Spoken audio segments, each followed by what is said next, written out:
Isa sa mga pinakamalaking sagabal sa katahimikan ng loob yung pag-aalala. And many people are master worriers. In fact, there are some people who even worry that they are not worried.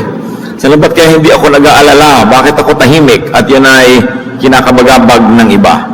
And one of the main teachings of the Lord Jesus is that we should not worry. At itong babalikan yung chapter na yan, na madalas ay nalilimutan ng tao, kaya nawawala yung kanilang kapayapaan, why we should not worry. Heavenly Father, thank you for your goodness, for your mercy and kindness to us.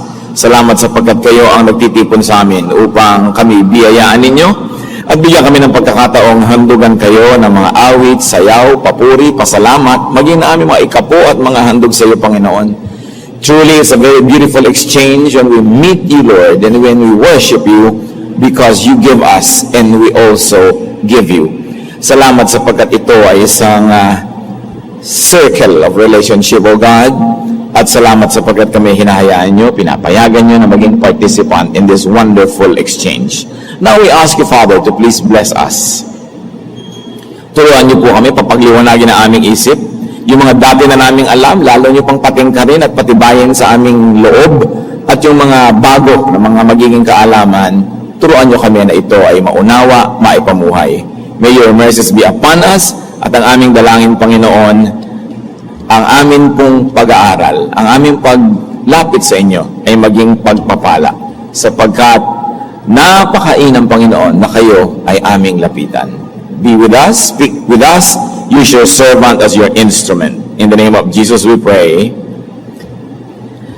Matthew 6:25 to 34 is a very, very well-read chapter, which we will attempt to read and to find fresh insights and meaning from.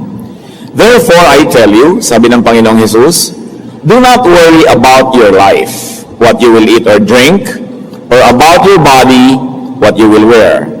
Is not life more important than food, and the body more important than clothes? Look at the birds of the air. They do not sow or reap or store away in barns, and yet your heavenly Father feeds them. Are you not much more valuable than they? Who of you, by worrying, can add a single hour to his life? And why do you worry about clothes? See how the lilies of the field grow. They do not labor or spin. Yet I tell you that not even Solomon in all his splendor was dressed like one of these. If that is how God clothes the grass of the field, which is here today, and tomorrow is thrown into the fire, will he not much more clothe you, O you of little faith? So, do not worry, saying, what shall we eat? Or what shall we drink? Or what shall we wear? For the pagans run after all these things, and your heavenly Father knows that you need them. But seek first his kingdom and his righteousness, and all these things will be given to you as well. Therefore, do not worry about tomorrow, for tomorrow will worry about itself. Each day has enough trouble of its own. And may the Lord bless us through the reading of this very, very popular part of the New Testament. Ang Panginoong Jesus ay nagtuturo na hindi daw dapat mag-alala ang tao at inisa-isa niya kung bakit. We should not worry according to Jesus because, well, according to the Bible, because Jesus said so. Sabi niya, huwag daw tayo mag-alala. At siguro naman ay pwedeng pagtiwalaan ng Panginoong Jesus sa kanyang mga sinasabi at itinuturo. Kung uulitin natin, Matthew 6:25, therefore I tell you, do not worry about your life, what you will eat or drink, and about your body, what you will wear. Mapapansin nyo na ito ang pinaka-basic. Do not worry about what you will eat or drink.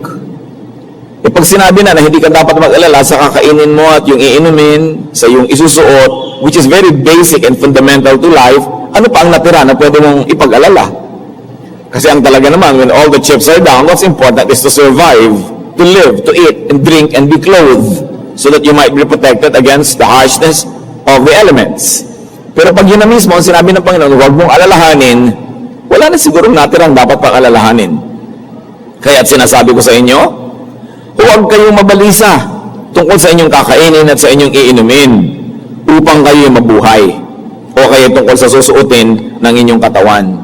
And why should we not worry about these things? Because life is important, very especially to God. who is the author, creator, giver, and sustainer of it. Sabi niya, hindi ba mahalaga ang buhay? At ang buhay ay mas mahalaga kaysa sa pagkain o inumin. At ang mga katawan ng tao ay higit na mahalaga kaysa kasuotan. At kung nagawa na, nilikha na ng Panginoon yung buhay, yung katawan, hindi pa ba niya ibibigay yung mga kasunod na kailangan nito? Alam nga namang binigyan ka niya ng sikmura para kagutumin, binigyan ka ng katawan para kapayagang maginaw o sobrang mabasa, kung may binibigyan ka rin ng kasuotan na magiging protection mo sa iba't ibang uri ng panahon, at ganoon din naman, binigyan ka ng katawan, siyempre bubuhayin ka. It follows. The logic says, God gave you a body, God thought of sustaining that body and feeding that body. So why are you going to over-worry about it? Binigyan ka ng katawan, siyempre, binigyan ka ng walang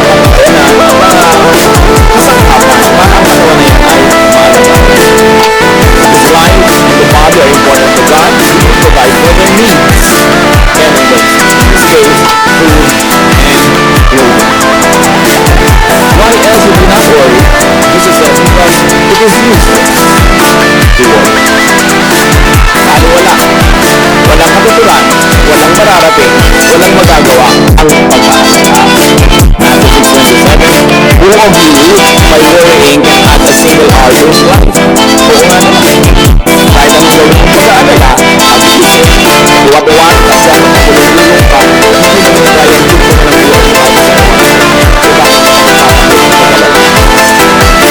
Sino sa inyo ang magpapahaba ng buhay ng isang oras sa pamamagitan ng kanyang pagkabalisip?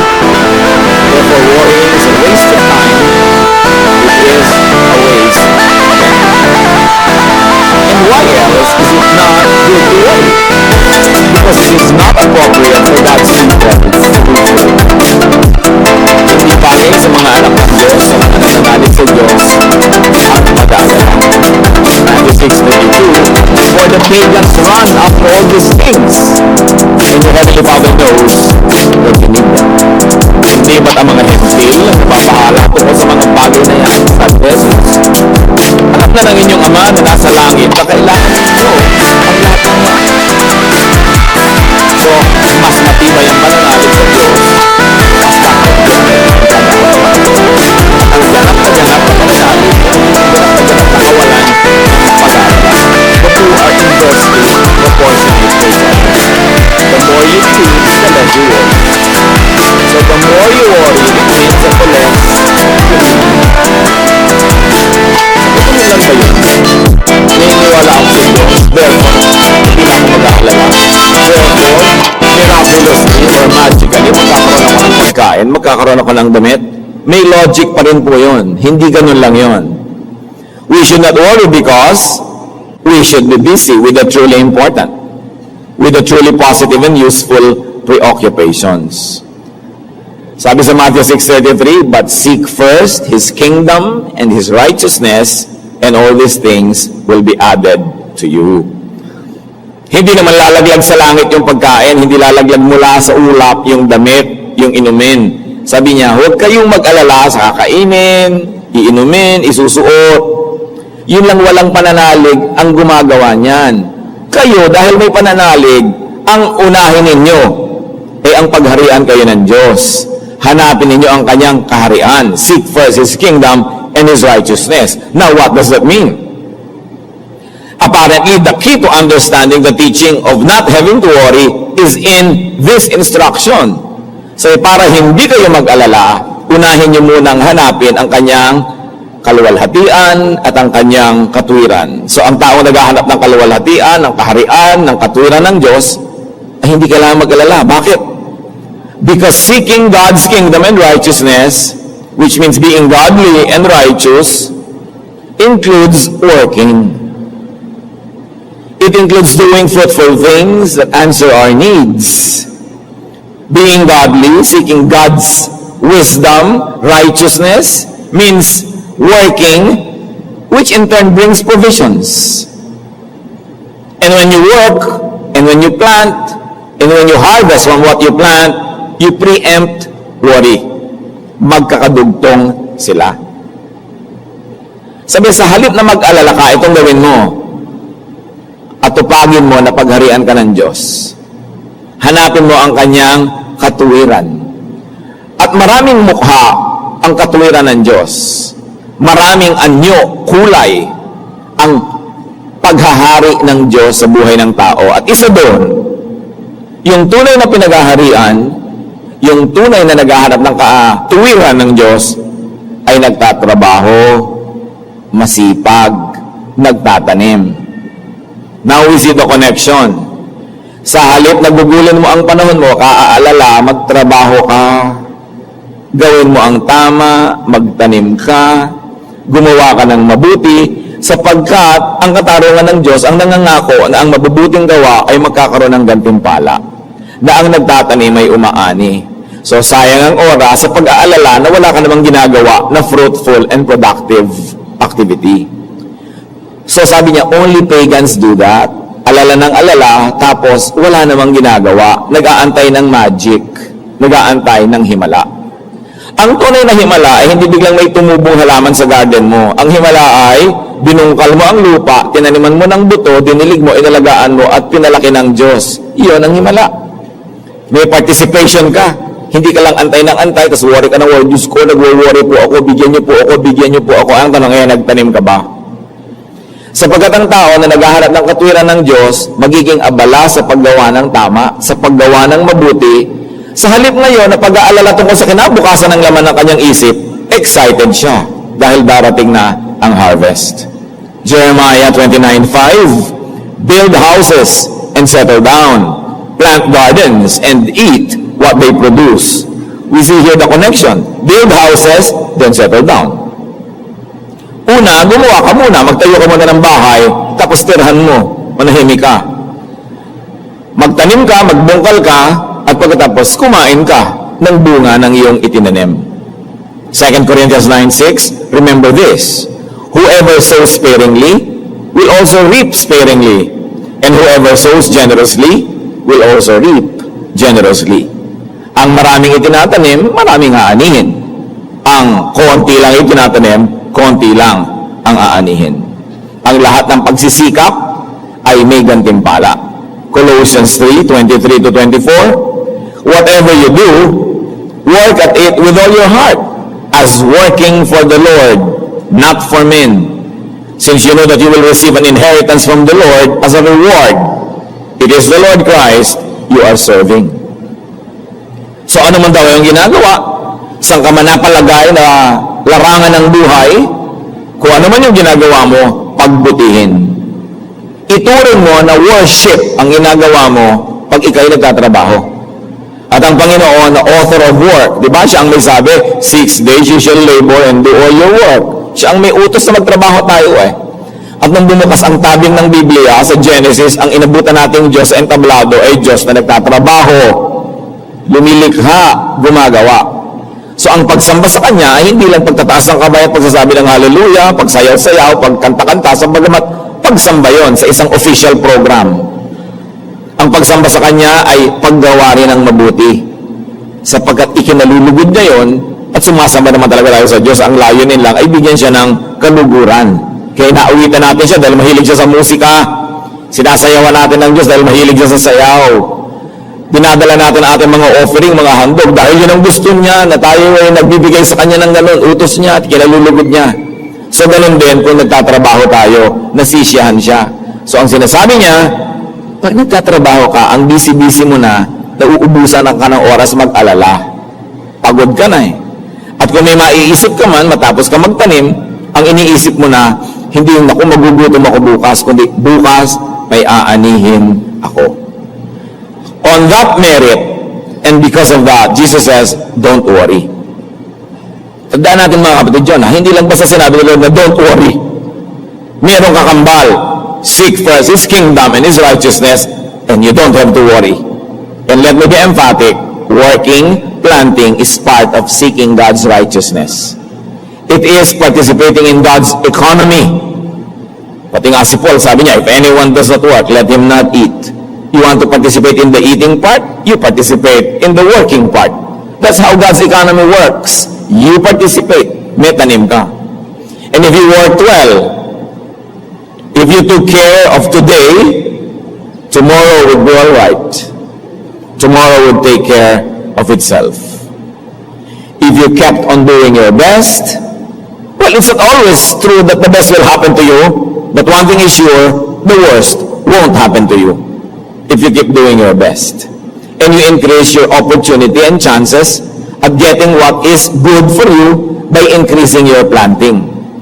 Kaya ang sabi sa Matthew 6:34, therefore, do not worry about tomorrow, for tomorrow will worry about itself. Each day has enough trouble of its own.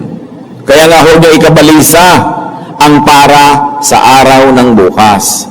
Dahil ang bukas ang bahala sa sarili nito. Sapat na ang inyong mga suliranin sa bawat araw.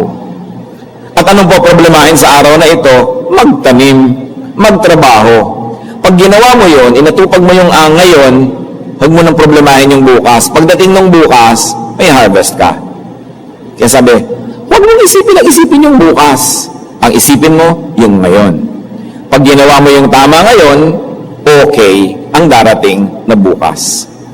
So instead of thinking about the troubles that will yet happen tomorrow, attend to the right troubles, if you can call them troubles. In other words, attend to the right concerns, attend to the right business, to the right work of today. Pati yung pag-aalala, magiging mabuti kaya ang anak ko, magiging maganda kayang kinabukasan niya, hindi yun iisipin kung matanda na siya. Gawin mo yung tama habang bata pa yung anak, apo, pamangkin, whoever. Sinasabi din naman yan sa Biblia, be godly when you are young. In your old age, you'll be all right. It will take care of itself. Ecclesiastes 12:1. Remember your Creator in the days of your youth, before the days of trouble come, in the years approach when you will say, I find no pleasure in them, meaning in foolishness and in sins. Alalahanin mo na ang Diyos habang bata ka pa. Bago dumating ang mga sakit, bago dumating ang mga problema, alalahanin mo na. At pag inuna mo na yon, huwag mo nang alalahanin yung darating na bukas. Kasi nagtanim ka na eh. Proverbs 22:6, train a child in the way he should go, and when he is old, he will not turn from it. Gusto mong mapanuto ang buhay ng isang bata, palakihin mo na may takot sa Diyos. Kung may Bible study, merong Sunday school, makatandin mo yan. Turuan mo agad, unahan mo na si Satanas. Bago siya makapaglagay ng tatak sa utak ng bata ito, unahan mo. At kung nakalagay na doon ang tatak ng Diyos, wala na makakahula nun. So you don't have to worry about the future when you do your work today. This is the essence when Jesus says, do not worry. Marami ka nag-aalala, paano kaya ako mag-retire? Paano kaya ako mag-old age? Paano kaya ako papagamot ang mga sakit ko? Pwede habang malakas ka pa ngayon, mga paraan, mabuti, save ka. Marami naman parang savings. One, literally, salvation. Mag-save ka sa bangko. Meron pa isang paraan, mag-invest ka. No? Magtanim ka. Mas maraming increase pagka meron kang pagtatanim kaysa deposit ka lang ng deposit sa bank. O kaya, gumawa ka ng mabuti sa tao. Kasi ang tao din naman na ginagawa mo ng mabuti, maaalala ka rin naman nun. Kung inalagaan mo siya, alagaan ka rin niya, minahal mo siya, mamahalin ka rin niya. So, parang yun ang investment that loves back. May human face. Investment pa rin yun. Pero yung para hindi ka magtanim ng ganyan, wala ka man lang savings, ubos ng ubos lahat, wala ka rin binigyan, wala ka rin ginawa ng mabuti, eh mag-alala ka talaga sa future. Mag-isip ka. When you burn your bridges behind you, eh mag-alala ka sa future. Nung mga magkakapatid pa kayo, mga binata dalaga, inaway mo na lahat yung mga kapatid mo, mag-alala ka. Pinapalaki mo yung anak mo sa kalupitan, pinalaki mo na hindi mo minahal, hindi mo malang tinaniman ng mabuti, eh mag-alala ka nga, baka mamaya manigas ka pagtanda mo, hindi ka niya damputin. Pero pag ginagawa mo ang tama, sabi ni Jesus, huwag ka nalang mag-alala. Kasi ginawa mo na yung tama. Ipasa Diyos mo ang magiging bunga nun. Kasi wala rin namang mararating ang pag-aalala. Plant now and harvest tomorrow. Parang paulit-ulit na yata ako, pero dapat yata paulit-ulitin yan Dahil paulit-ulit na naman nag-aalala ang tao. Never burn bridges behind. Huwag kayo nakikipagkagalit kahit kanino. You will never know. Kailangan mo pala yung kidney niya. Kung pagdating ng panahon, yung kidney mo nag-deteriorate, ang kamatch mo lang, kagalit mo pa.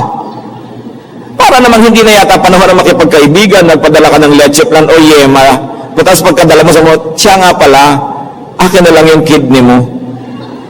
Dapat na ipadala mo na yung yema 10 years ago o 15 para hingin mo man yung kidney niya ngayon, willing siyang ibigay. Yun ang sinasabing magtanim ka na. Pero hindi pwede na kailangan mo ngayon ng kalamansi, ngayon mo itatanim yung buto, kailan pa yung tutubo, wala nang oras. Kaya hindi pinapalampas ang bawat pagkakataon na pwede magtanim ng mabuti. Meron kayong gusto kainin na masarap, may humihingi. Hindi nyo naman ikamamatay, kumuha na lang kayo ng konti, natikman nyo, ibinigay nyo sa kanya, di ba maganda yon? Kesa sinolo nyo, pagkatapos pagdating na araw, pag siya yung meron, buti kung bigyan ka niyan. Yung kung kaya mo, hanggang kaya mo, sige ng sige ng sige.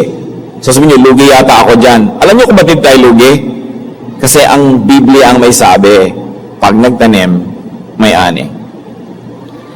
At kung tayo mga kapatid ay mabuting tao, kung tayo talaga ay may bait, may sariling bait, tayo ay pinaghaharian ng Diyos.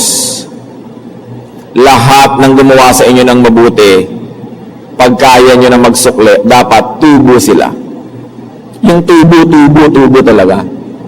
Yung minsan ka lang nag-aaral, naabutan ka ng pangbayad ng isang SEM lang, pero naidugtong sa pag-aaral mo. Kung habang buhay, pwede mo siyang abutan ng abutan, yun ang gawin mo. Na hindi niya ipagsisisi na gumawa siya ng mabuti sa'yo, ipapasalamat pa niya at sasabihin pa niya, sa konting-konti ko namang nagawa nung araw, hindi na matapos-tapos ang kanyang pagsusukli. Ganon ang asal ng mga makadiyos na tao. Na lahat ng taong dinapuan natin at dumapo sa buhay natin, inulan ng pagpapala. Hindi yung natapunan ng dilim at nakaladkad sa kapahamakan. Hanggang kaya natin, keep giving. Because God said, everything you plant will yield some fruitful harvest. How not to worry about future needs? Work now. And it is never too late. Kahit pa sabihin ninyo, may edad na ako, paano pa? It's still never too late. Hindi kailanman huli ang gawang mabuti. Aani at aani kanyan. Psalm 126 verse 5, He who goes out weeping, carrying seed to sow, will return with songs of joy, carrying sheaves with him. Yung hirap na hirap ka magtanim, kukunti na lang siguro sa mga tao ritong may karanasan magtanim, lalo ng palay, pero lahat ng marunong nun, sasabihin siya, ang hirap nun. Tag-ulan, ang ginaw-ginaw, magtatanim ka sa bukid, at usually yung suot mo nung umuwi ka na basa, isinampay mo lang, hindi pa tuyo, yun ulit susuot mo dahil total, mababasa ka rin lang uli. Can you imagine yung ginaw na mararanasan ng katawan mo na galing ka sa higaan, isusuot mo basang damit? Lulusong ka sa mga malalamig na mga putik, nababasa ka, tanim ka ng tanim, halos mapaiyak ka talaga nun. Pero sabi, may ani ka naman. Yung iiyak-iyak habang nagtatanim, yun naman ang tatawa-tawa at sasayaw-sayaw habang umaani. Yun ang paraan para maiwasan natin mag-alala, magtanim. At ang kasamaan ng tao na dapat ituwid, yung mga tanim ng tanim walang naaani. Hindi yun ang kalooban ng Diyos, ha? Ang kalooban niya, lahat na nagtatrabaho, may parte sa kita. That's why our feudal agricultural system is the root of many inequities in our society. Many inequalities and problems. Because some landlords are so greedy. Sila na lamang yung nag-harvest. Samantala hindi sila yung literally nagtatanim. Yun ang mali. Ayaw ng Diyos nun. Kaya kung ang lahat ay makikinig sa utos ng Diyos, landlord and tenant, yung kapitalista at yung manggagawa, titino ang mundo. Kaya talagang yung pa rin mga katuruan ng Panginoon ang solusyon maging sa mga problema ng ating lipunan sa ngayon. Anong sinasabi tungkol sa babaeng huwaran? Trabaho siya ng trabaho. Nagtatanim siya, bumibili siya ng lupa, pinapatamnan niya, namumuhunan siya, nananahe, nagbuburda, nagde-deliver ng mga tinahe, nababayaran siya, nangangalakal, nagbibigay sa kawang gawa. Yun daw gumagawa nun. Sabi sa Proverbs 31:25, she is clothed with strength and dignity, she can laugh at the days to come. Pwede siyang tumawa-tawa at pagtawanan niya ang mga darating na mga gastusin kasi nagtrabaho na siya, nagtanim na siya, namuhunan na siya, kayang-kaya niyang magbayad.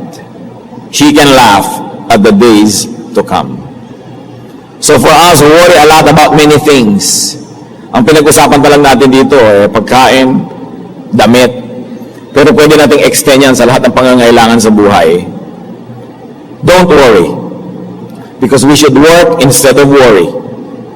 We should do what is doable, believe in God, pray, and trust in God's perfect goodwill. Worry is a bad habit.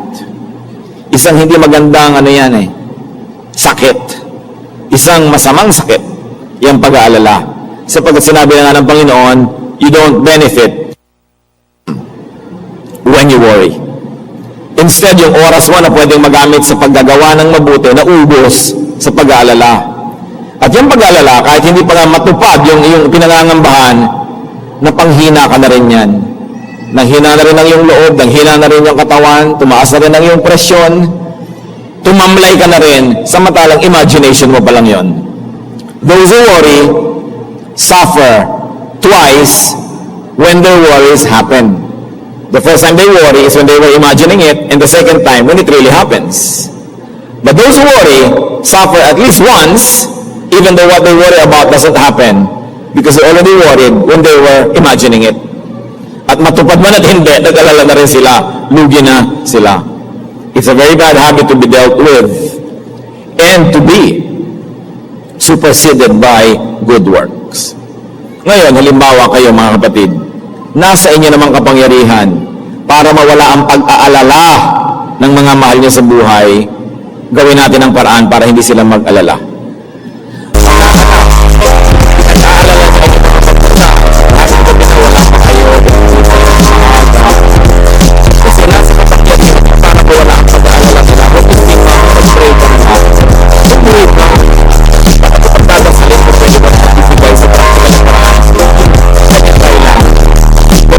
Asawa na halos hindi ito nag-aalala. Pagkatapos pagkatapat, nagsasabi niyo nasa trabaho o nasa fieldwork, overtime, totoo.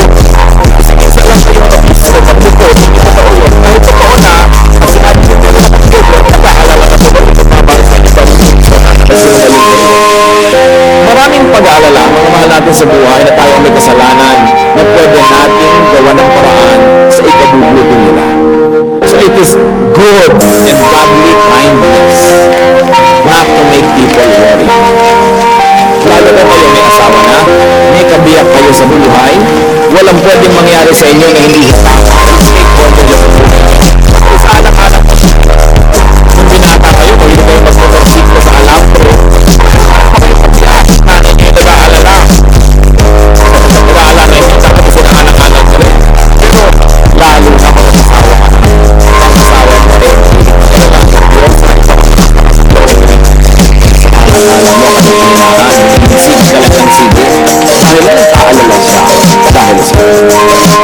ang isang tao na nagmamahal at may minamahal at may nagmamahal sa kanya, maingat para hindi natin papag-alalahanin yung nagmamahal sa kanya. Help others not to worry by being dependable, by being responsible.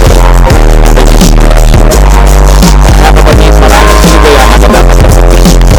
Maraming trabaho dapat gawin. Maraming magagandang kaisipan na dapat pagpukulan ng panahon. Nananakawan tayo ng mga ito kung inuubos natin ang oras sa pag-aalala. Sabi ni Jesus, mag-alala ka man, hindi mo kayang dugtungan ang iyong buhay. So ang gawin mo na lang, mamuhay ka ng mabuti, para kung ikay binawian na ng buhay, wala ka ng sukat, ipagsisi. Dahil nakapamuhay ka ng tama, nagmahal ka ng tama, at pinayagan mong mahalin ka rin ng mga nagmamahal sa iyo. Stop worrying, seek first God's kingdom and His righteousness. And for the purposes of today's discussion, seeking that righteousness means work. Do what you must so that you will plant and not have to worry. Diyos namin sa langit, salamat sapagkat kayo Diyos ng katuwiran, Diyos ng kapangyarihan, Diyos na nagbibigay ng gantimpala sa maraming ginagawa naming tama. Paalala mo sa amin, Panginoon, paulit-ulit ang mga katuruan na ito, lalong-lalo kung nalilimot namin at kami ay natutuksong mabalisa. Mga kabalisahan na nagpapabilis ng tibok ng aming puso, kabalisahan na nagpapataas ang presyo ng aming dugo, kabalisahan na umaagaw sa amin ng ligaya at kumukuha ng aming lakas. Turuan mo kami magtiwala at sa pagtitiwalang yan, gumawa ng tama, ng mabuti at umasa sa inyong katarungan. Magbulay-bulay tayo mga kapatid, lalo yung mga mahilig mag-alala. Ano bang pinag-aaralan nyo sa buhay?